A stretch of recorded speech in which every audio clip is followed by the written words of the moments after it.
So what do you think?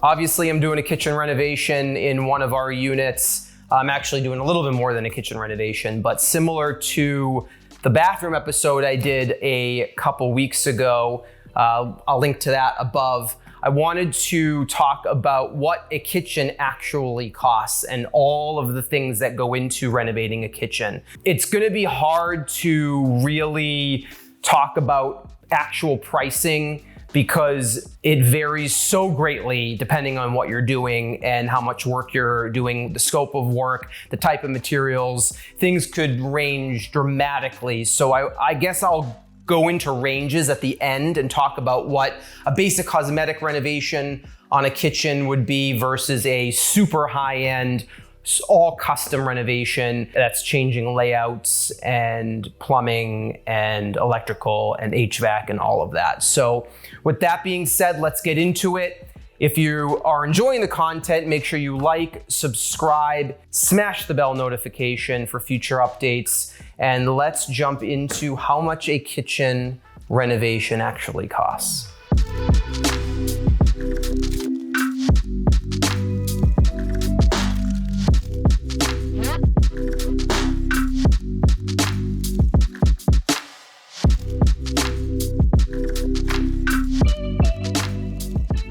So obviously there's a lot that goes into a kitchen renovation, whether you're doing a cosmetic renovation, which is just replacing maybe appliances, countertops, maybe you're just replacing your cabinet handles or pulls and faucets or fixtures and things like that, versus a full-blown gut renovation. Costs will vary greatly depending on which one you're doing. So I will cover the full gut renovation version, and you can pick and choose which one you want to kind of go with, or which components or which pieces you want to concentrate on. I'll also concentrate on some important aspects of a kitchen renovation, like your appliances and your cabinets and your countertops and the things that make a kitchen really. So when you're renovating a kitchen, really the first thing you want to do is, it's going to sound weird, but you want to choose your appliance package. Your appliance package dictates locations, dictates layouts, it pretty much will lay out the foundation for your kitchen renovation. So I know it seems like it's backwards, but the first thing you want to do is go to a local appliance store, or if you're talking to a kitchen designer, talk to them about what you're looking for in a kitchen. But the first thing you want to choose is appliances. Appliances can vary significantly in cost. I mean, we've put in, appliance packages that are like $2,300 for a rental, all the way up to tens of thousands of dollars for a high-end condo. So depending on the type of kitchen renovation you're doing, you can spend a lot of money on appliances. Appliances have come a long way. They have appliances that hook into your Wi-Fi now.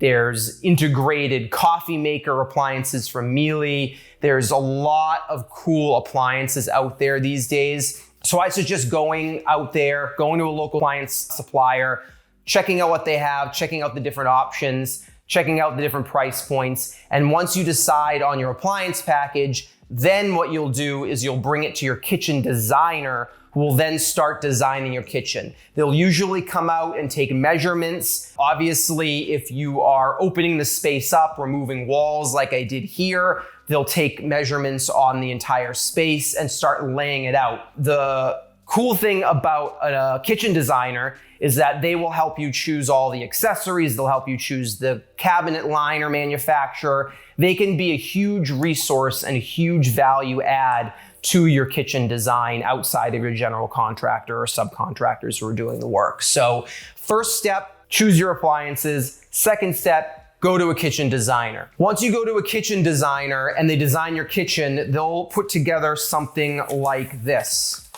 which will be an elevation of your kitchen. It will lay out the kitchen. It will show you all of the dimensions. It will show you where your appliances are going to be, what the dimensions are for the appliances, and that will help your subcontractors or your general contractor lay out the kitchen and lay out where things need to be.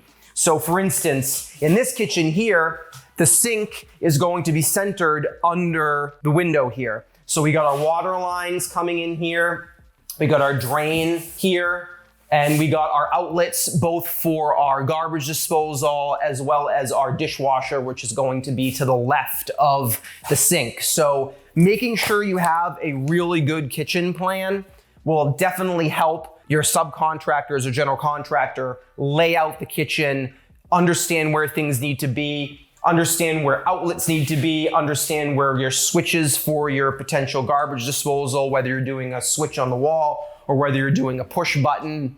We can get into that later. Laying out where your appliances are. So like our fridge is gonna be here, so we know we need an outlet a little higher for the fridge. We have a water line for the fridge as well. These are for under cabinet lighting. There's so many aspects to a kitchen renovation that you need to be and pay attention to. So under cabinet lighting is another one. You know, are you going to have standard under cabinet lighting? Are you going to have under cabinet lighting that has outlets built into it? You can get under cabinet lighting that has USB chargers now. Personally, in this kitchen, we're doing outlets on the backsplash, but in other kitchens we've done I really enjoy having a clean look, a clean backsplash, not having any outlets in the backsplash.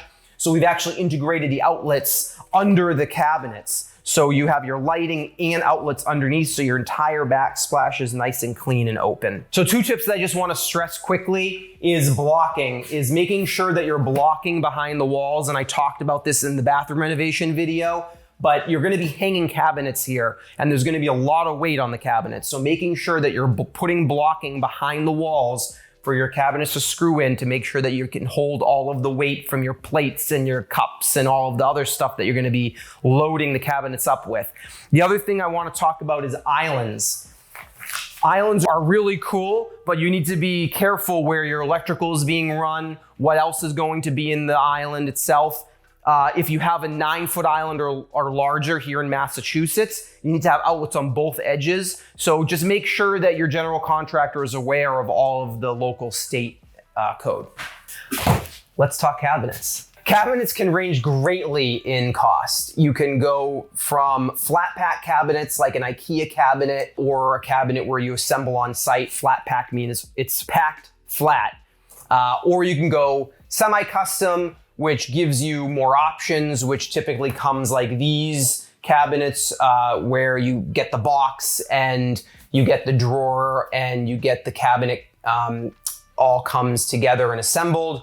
Or you can go full custom, which obviously the name, you can do anything you want, you can get anything done you want, custom sizes, custom finishes. You can get super high-end inserts made for the kitchens, and those kitchens can cost upwards of $50,000 or more just for the cabinets. So a middle-of-the-range kitchen for a cabinet should probably cost you, in a standard size L kitchen, maybe with an island, shouldn't cost more than $10,000 to $15,000 for the cabinets, I would say. That will give you a decent semi-custom cabinet with some nice soft close features. It can maybe have some interior roll trays for pullouts and things like that. You're not going to get crazy finishes. It will probably just be a standard white shaker or gray or some sort of standard color. But you can do pretty well with cabinets these days. There's so many different cabinet manufacturers, and there's so many different styles of cabinet that I feel there's a lot out there and the market's a little bit oversaturated, so you can definitely find some pretty good deals. We typically stick to shaker style. That's more of a traditional or transitional. A lot will go with it. We've done some really high-end modern flat fronts as well. Wood tones are becoming really popular these days, but you know, if you want to stick to the tried and true, white shaker will never go out of style, and everything will match to a white shaker cabinet. So now that you've chosen your appliances, you've chosen what cabinets you want to use, it's time to choose your countertop. So countertops are probably one of my favorite things to choose. You can get such unique countertops for your kitchen. You can go with the standard quartz, white quartz, which we go with a lot, or you can go all the way up to getting really beautiful marbles, really beautiful quartzites. I would say the best thing to do is go to a distributor or a large warehouse where they have all of these slabs that you can choose from. It's super cool. It's really fun. You can see a lot of beautiful, beautiful stones. To be honest, the man-made stones like the quartzes and the porcelains are becoming really, really good and really, really popular. The reason why they're becoming so popular versus a natural stone is they do not stain, they do not etch, they're harder to break. A natural stone like a marble, to be honest, I probably wouldn't put marble in your kitchen unless you don't cook. A lot of people put marble in their kitchens just to show it off, but they don't even use their kitchens. They barely use their kitchens. Marble is a very soft stone. It stains very easily. It etches very easily. It can scratch very easily. Personally, I would use more marble in a bathroom versus a kitchen. A quartzite, which is also a natural stone and is also beautiful, is harder than marble and can be used in a kitchen. I use it actually in my own personal kitchen. But if you want to get the most durable product and the best looking product, either quartz or a porcelain is the way to go. Now, once you choose your countertop, you're almost to the finish line. You can choose your backsplash, whether you want to run your countertop up the backsplash, or you can choose a really nice tile for your backsplash, or you don't have to choose a backsplash at all. You can then go and choose your fixtures like your faucet, your handles or pulls for your cabinets, and any other fixtures that would go into your kitchen. So once you've chosen all of your finishes and things are moving forward with your kitchen renovation, it's time to start buttoning things up and finishing up your beautiful kitchen renovation.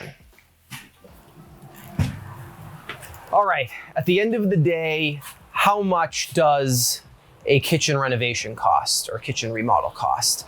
I'll go back to what I said at the beginning. It depends. I think that if you're doing a cosmetic kitchen, on a rental, I think you can probably get a kitchen done for probably around 10 grand, maybe a little bit more. If you're doing a mid-range condo kitchen renovation, it will probably cost you somewhere around the $30,000 to $40,000 range, and then it can just go up from there. I mean, I've seen kitchens in the hundreds of thousands of dollars range. So really depends on what you're doing. So how long will a kitchen renovation take you?